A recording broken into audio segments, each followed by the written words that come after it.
She had burns across her face from a house fire. The cattle baron said she was beautiful. The fence post went in crooked the first time, and I pulled it and started over. That's the kind of man I am. That's been the kind of man I am since before I had enough land to fence, back when I was driving somebody else's cattle north and sleeping on ground that belonged to strangers. You do a thing right or you pull it up and start again. There's no third way.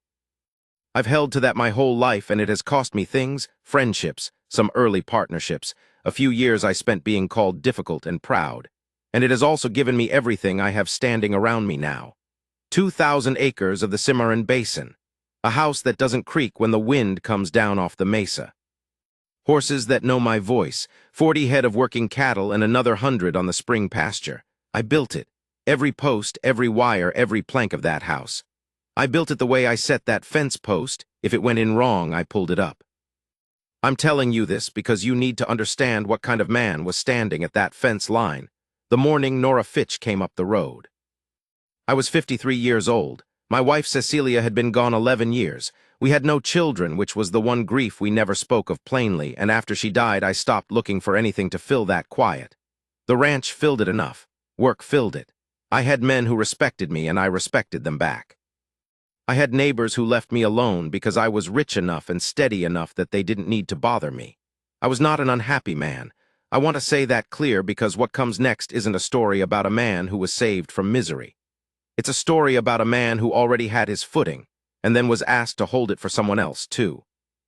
She came up the road in a wagon driven by Abilene Pruitt, who ran the dry goods in Tascosa, and was the kind of man who knew everybody's business because his business depended on it. Abilene was nervous. I could see it from 100 yards away, the way he held the reins too tight and kept his chin down. He wasn't the nervous kind ordinarily. That told me something before I saw her. She was sitting on the bench beside him with a brown wool scarf pulled up around the lower half of her face, even though it was June and already warm. She kept her eyes on her hands in her lap.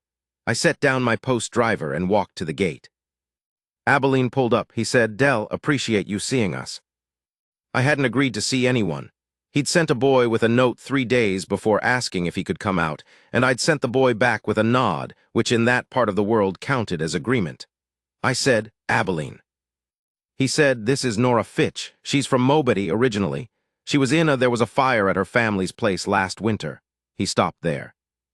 I looked at her. She hadn't looked up yet. I said, "Miss Fitch." She raised her head then. I saw it. The left side of her face, from just below the eye down across the cheek and jaw and into the neck, the skin was scarred. Not raw, it had healed, but the texture was wrong, pulled and uneven, different colors in layers, the way leather looks when it's been too close to a flame. Her ear on that side was partly gone. Her eye on that side was intact, which she may have known was a mercy or may not have, depending on the day. I'd put her at maybe 35, dark hair. The right side of her face was a handsome woman's face. She looked at me the way a person looks when they are braced. I said, "Come down and come inside." Abilene started to say something. I said, "You too, Abilene, water the horse and come in." She didn't move for a moment. Then she stepped down from the wagon herself, didn't wait for a hand, stepped down and stood in my yard and looked at the house. I have thought about that look many times since. She was measuring it, not admiring it, measuring it. Like a person who has been in enough uncertain situations that they've learned to read a place before they commit to walking into it. I said, "It's a good house. I built it in 1871. She said, "It looks solid." That was the first thing she said to me. I said, "It is." We went inside. What Abilene told me over coffee, and what I later pieced together from other sources and from Nora herself, across months, was this. Her father had a place outside Mobity, a small hardscrabble operation, wool sheep and a kitchen garden and not much else. Her mother had died young. She had a brother who went off to work the Panhandle Railroad and never came back, which was either ambition or cowardice depending on how you read it. She had been keeping her father's house since she was about 17. Last December, a lamp went over in the night.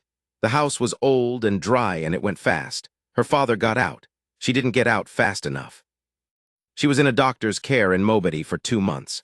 When she came out, her father had, and this is the part that still sits in me like a stone, her father had taken up with a widow woman who didn't want Nora in the house. I don't say that with judgment. I can afford. People do what they do under pressure. But that was the fact of it. The woman who had kept that house for 18 years, who had been burned keeping it, came out of the doctor's care and had no place to go back to. She'd been 3 months at a boarding house in Tascosa, spending the last of her savings when Abilene found her. Abilene, whatever his faults, was a man who noticed things and occasionally did something about them. He knew I ran a big operation and that I was a widower and that I was not unreasonable. He came to me. I asked him what exactly he was proposing. He said, work if you have it. She's a hard worker. She can cook, she can keep a house, she can sew and mend. She's got a head on her, he stopped. People look at her and they don't look past. I said, what does she want? He blinked at that. He hadn't thought to put it that way. I looked at her. She had taken her scarf off when she came inside. She'd done it deliberately, I thought, not defiantly, not performing courage, just deciding to get the reveal over with so we could move on to the actual conversation. She held her coffee cup in both hands and looked at me straight. I said, Miss Fitch, what do you want? She said, work I can stand behind, a fair wage and a room I don't share. That's all I want. I said, can you manage a household account? She said, I kept my father's accounts for 10 years. I said, can you deal with ranch hands? She said, I've been dealing with men my whole life. There was no bitterness in it, just fact. I said, I'll pay you $30 a month and you'll have the east room. It has its own door to the yard. Abilene looked relieved the way men look. When they've been carrying something they weren't sure they could set down safely. Nora looked at me for a moment, then she said, all right. That was it, that was the whole negotiation. She moved in on a Wednesday. She had one trunk. She put it in the east room. She found where I kept things in the kitchen, and by that evening she had made supper. Not a gesture, food. Real food, the kind that required judgment and time, not just heat applied to provisions. My man Tomas, who'd cooked for the crew for 8 years, came in to wash something and stopped and looked at the pot on the stove with an expression I cannot describe except to say it was the expression of a man who recognizes he's been outclassed. I said, Tomas, this is Miss Fitch. She'll be keeping the main house. He said, yes, sir. And then to her he said, evening, ma'am, and she said evening back, and something passed between them in that brief exchange, some kind of acknowledgement that set the tone for how it would go with the crew. Tomas was the bellwether. Whatever Tomas accepted, the others would follow. And Tomas had apparently decided in about 15 seconds that this woman knew what she was doing. The men were careful with her at first. Not cruel, I want to be honest about that. My men were not cruel men, but they didn't look at her directly if they could help it, and they were a little too careful about keeping their voices neutral, which is its own kind of thing. She didn't acknowledge it. She went about her work. She kept the house in a way it had not been kept since Cecilia, which is to say, it worked. Things were where you could find them. Meals came at the right hours. The accounts that I'd been managing badly for 2 years because I hated sitting still for paperwork were suddenly ordered and clear. I noticed things. I noticed she was up before anyone. I noticed she read at night. She had 4 books in that trunk and she cycled through them. I noticed she had a habit of standing at the east-facing window in the morning with her coffee before the day fully started, just looking out. I noticed she never complained. Not about the heat, not about the work, not about the men and their mud and their noise. She wasn't performing contentment either. She wasn't performing anything. She just worked and read and stood at her window in the mornings and ran my house as if she'd been doing it for years. About 3 weeks in, a man came to the ranch. A buyer named Harlan Cole from Amarillo who dealt in cattle and had money and knew it. He came to discuss a sale I was considering, 100 head of 2-year-olds I was thinking about moving before the market turned. He came with a man who worked for him, and they sat at my table for supper. Nora served it. She moved through the room without calling attention to herself, which was a skill she'd developed. I understood making herself part of the room rather than the focus of it. Harlan Cole looked at her once, and his face did the thing faces do. A slight controlled flinch, quickly managed, quickly moved away from. His man was less controlled. He looked and then looked at his plate and then looked again. Nora set a dish down near him. He moved his arm slightly, pulling back without meaning to, without knowing he'd done it. She saw it, I saw her see it. I looked at Harlan Cole and I said, Miss Fitch manages this household and the ranch accounts. She's the most capable person I've employed in 20 years. Cole said, that right, polite, empty. I said, yes, and I held his eyes until he understood it was not small talk. She didn't look at me then. She went back to the kitchen. After dinner, after Cole and his man had gone to the bunkhouse I'd set up for visitors, I was at the table with the paperwork Cole had brought, and Nora came to clear the last of the dishes. I said, without looking up, "How are you finding it here?" She was quiet a moment, then she said, "Better than I've found anything in a while." I said, "That man made you feel unwelcome at my table." She didn't answer right away. Then she said, "Men like that don't need to say a thing. They have a whole language that doesn't use words." I said, "You won't be made to feel that way in this house." She set a dish down. She said, "Mr. Brannock." I looked up. She said, "You don't have to protect me from men's faces." I said, "I know I don't have to." She looked at me. I looked at her. The lamp between us threw its light evenly across both sides of her face, the smooth side and the scarred side, and I thought not for the first time that the scarred side had something in it the other side didn't. A kind of history. You could see what she had survived in it if you looked. Most people didn't look. I looked. I said, "You're a handsome woman, Miss Fitch. I don't know what you've been told since the fire, but that's the truth of it." She went very still. I said, I'm not saying it to make you feel better. I'm saying it because it's accurate, and I don't say things that aren't accurate." She picked up the dish. She said, "Good night, Mr. Brannock," and she went to the kitchen. I went back to my paperwork, but something had shifted in the room, not between us exactly, in the room itself, in the house, like a door had been left open somewhere that had been shut a long time. August came. With it the summer crew, extra hands I brought on for the move to fall pasture, men I didn't know as well, men who came through and worked the season and moved on. 2 of them were brothers from somewhere in East Texas, loud and not particularly good at reading rooms. The younger one made a remark. I wasn't there when it happened. Tomas was. He told me after, flat-voiced and careful, choosing his words. The younger brother had said something in the yard, something about Nora, something ugly that I won't repeat. It was the kind of remark that men like that make when they think no one who matters is listening. Nora had heard it. She'd been in the side yard. She'd gone inside without a word. Tomas had sent the brother to work fence on the far southeast corner of the property, which was the worst work on the ranch, hot and exposed, and had said nothing directly to me because he wasn't sure what I'd do. What I did was walk out to the southeast fence line that afternoon.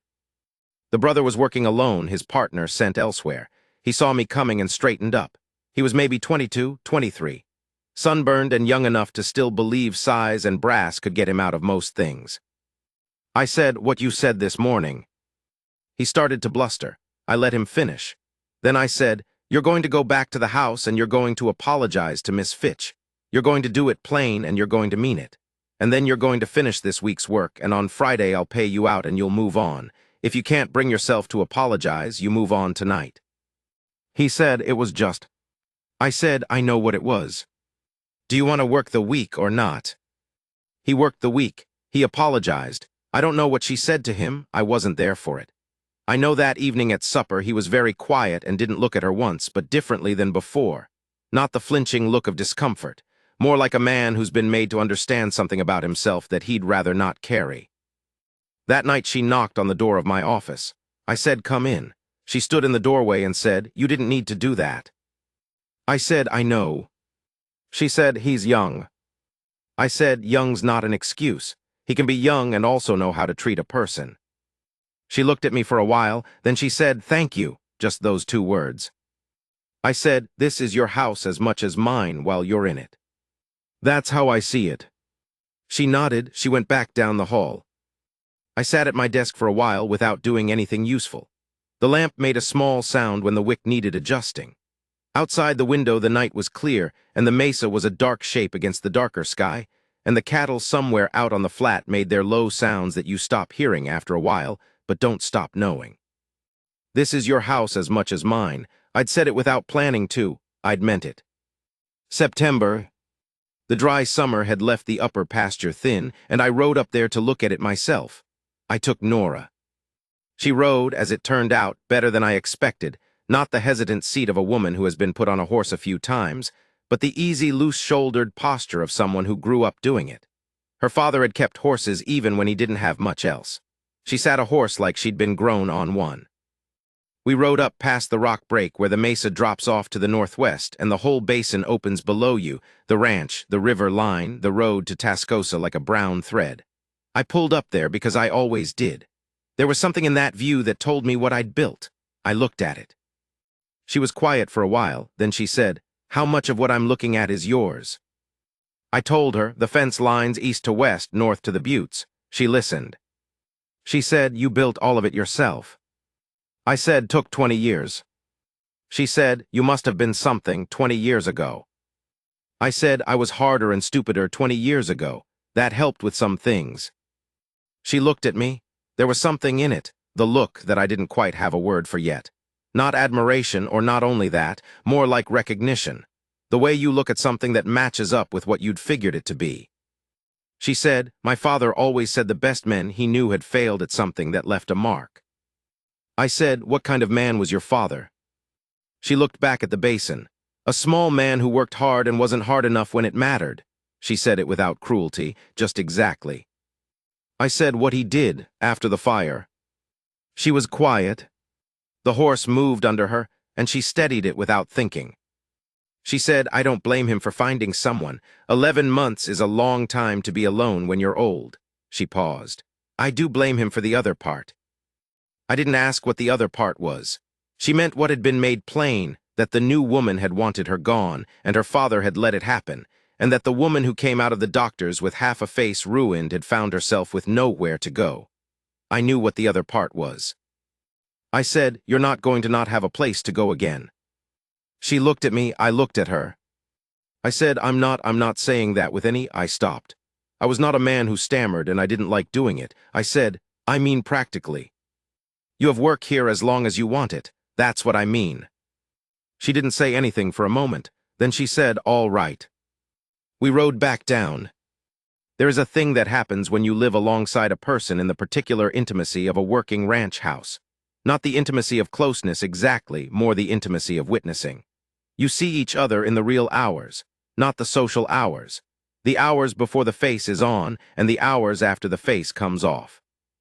You see how a person holds themselves when they don't think anyone's watching, and you see how they are when something goes wrong, and you see what they do at the end of a hard day when all the choices have been made, and there's nothing left but to keep or fold.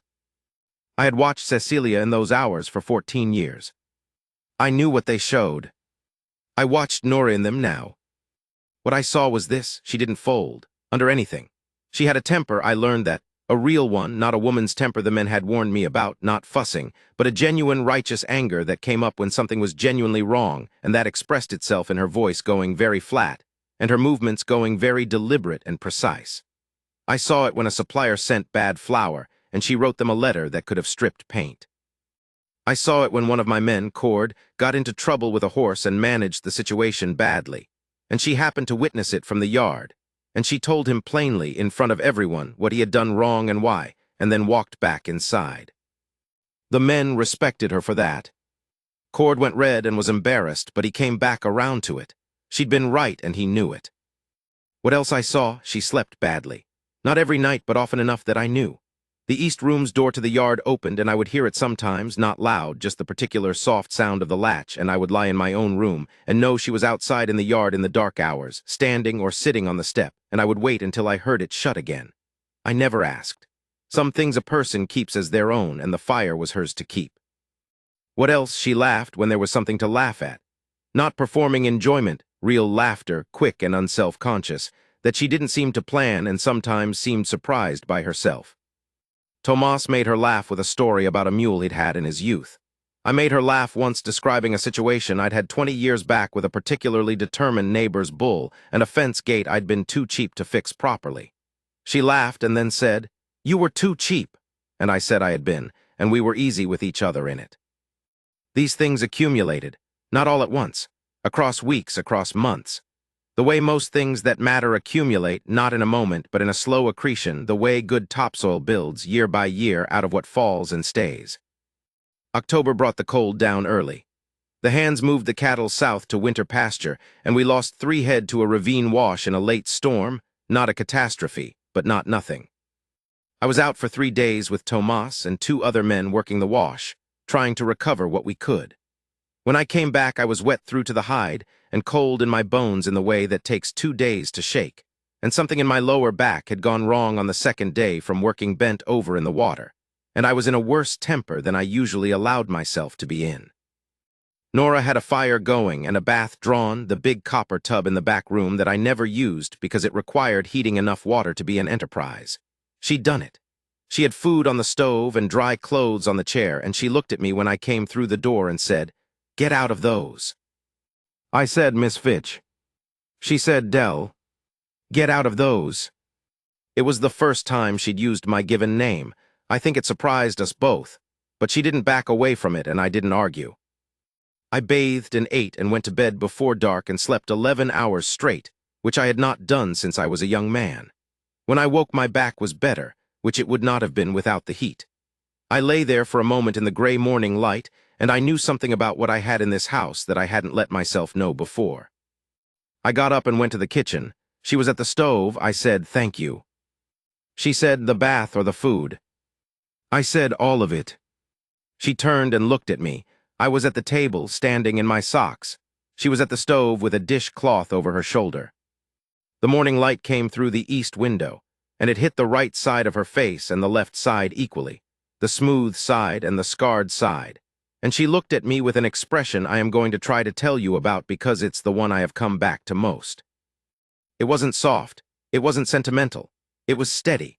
It was the look of a woman who has assessed a man at length, across real conditions, across the times when a man is tired and short and wrong, and the times when he is right and capable and worth something. It was the look of a woman who has done that accounting and come out the other side knowing what she has. She looked at me like she knew what she had. I said, "I'd like to talk to you about something." She said, "All right." I said, "Not about work." She said, "I know." I sat down. She turned back to the stove for a moment, turned the heat down, and then she came and sat across from me. I said, "I'm 53 years old.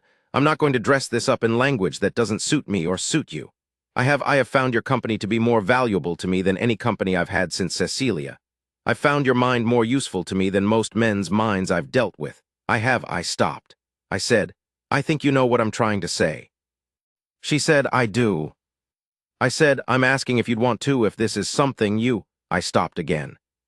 I said, "I'm not a man who makes speeches." She said, "I know." I said, "What do you want, Nora?"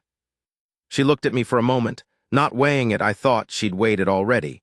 She was just choosing how to say it.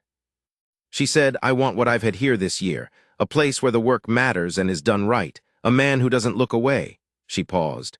"I want to be looked at and not looked past." I said, "I look at you." She said, "I know. That's the whole thing, Dell, that's what this is." I put my hand out on the table. She looked at it. Then she put her hand on mine, not underneath mine, on top, the way a person reaches, and her hand was warm from the stove and calloused at the fingers the way working hands are, and she held mine for a moment. That was it. That was the turn. No great speech, no grand declaration. Her hand on mine and the morning light coming in even, and her face looking at me with that steady look that said she knew what she had. We sat like that for a while. The stove ticked. Outside, the first light was coming up gold over the mesa. I said before I wanted you to understand what kind of man I was before any of this, because the story isn't about a man who was waiting to be rescued. It isn't about a lonely old man who found comfort. I was a man who had everything he'd built and who knew the value of it. I was a man who stood straight. What Nora gave me wasn't what I was missing. What she gave me was a witness. Someone who had seen the full account of what I was, not the public face of it, not the reputation, not the size of the operation or what people said about Del Brannick in Tascosa, but the man himself in his socks at the kitchen table, in his mud-soaked bad temper after a hard 3 days, the man who sometimes sat too long at his desk in the evenings and didn't know what he was waiting for. She'd seen all of that and she'd said, plainly, "I know what I have." There's a kind of loneliness in a man's life that he doesn't talk about. It isn't the loneliness of having no one. I had men around me all the time, and neighbors, and my own company, which I'd always found sufficient. It's the loneliness of not being truly witnessed, of being known only as the sum of your outcomes, the acres, the cattle, the accounts, and not as the man behind them. Cecilia had known me that way, and her death had taken that witness out of the world, and I had gotten along without it, and I had built things and held things and been capable and steadfast, and I had told myself it was enough. It was enough, but Nora showed me what more felt like. We were married in March at the courthouse in Tascosa, with Abilene Prout as a witness because it seemed right, and Tomas, who wept with no embarrassment at all, as the other. She wore her own dress, dark blue, and she put her hair up. She did not cover her face for anything. She stood beside me in the courthouse with her chin up and her eyes steady, and she said the words clearly and without hesitation. The judge, whose name I've forgotten, looked at her when she said her part, and I watched him do the thing people did, the register, the adjustment. And then I watched something else happen in his face, which was that he looked at the way she was standing, and at the way I was standing beside her, and he did his arithmetic and arrived at something. He looked at us both, and he said the words of the ceremony with a kind of care he might not have brought to a routine Tuesday morning.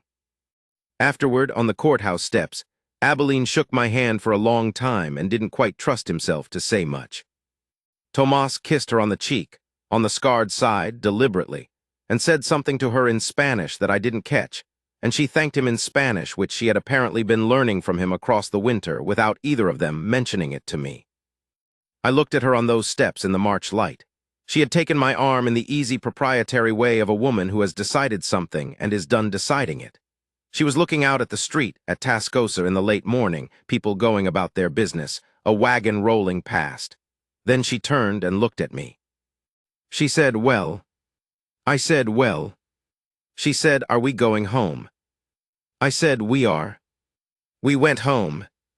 I want to tell you one more thing because it is the one that comes back to me most often, especially now, in the way that particular memories start to come back when you get to a certain age, and the list of things ahead is shorter than the list of things behind. It was the following August. Hot. The kind of August that makes you believe the sun is a personal enemy. We'd had good rains in June, and the pasture was better than it had been in years, which meant the cattle were well and the accounts were good, and I had the rare condition of being a man without an urgent problem. We were in the yard in the evening, after the heat had started to ease. She had a chair she'd taken to keeping there, under the cottonwood on the north side of the house, and she read there in the evenings. I was checking on the water lines along the east fence, which was close enough to the yard that we were in the same general world. I finished what I was doing and I came back to the yard, and I sat in the dirt against the cottonwood because I didn't feel like getting a chair. That seemed funny to us both. She looked down at me from her chair and she had that expression, the one I'd tried to describe before, the one that says she knows what she has. And I had my back against the cottonwood and my legs out in front of me, and the evening was coming on slow and gold. She put her hand on my head. She did it the way she did most things, without making a production of it, without ceremony, just reached down and put her hand on my head, her fingers in my hair. I sat there and let the evening come. The cattle on the South Flat made their sounds. The water moved somewhere in the line I'd just fixed. Her hand was warm and steady, and the cottonwood bark was rough against my back, and I sat in my own yard on my own land with a woman who had chosen me, had walked into the full weight of everything I was and seen it plain and said yes. And the sun went down slow behind the mesa, and everything I had built sat around me in the quiet, and I was a man who knew, down to his foundation, exactly who he was. That's what I want to tell you. That's the thing. I was a man who had built everything, and I was good at most of it, and I knew my own worth in the way that a man who has worked hard enough for long enough generally does. But knowing your own worth in the silence of your own head is a different thing from having someone beside you who knows it too. She knew it. She chose it. And her hand on my head in that August evening was the simplest, truest thing I can point you to if you want to know what any of it meant. I don't have a better ending than that. That's the whole of it. The sun went down, we went inside. And that was my life.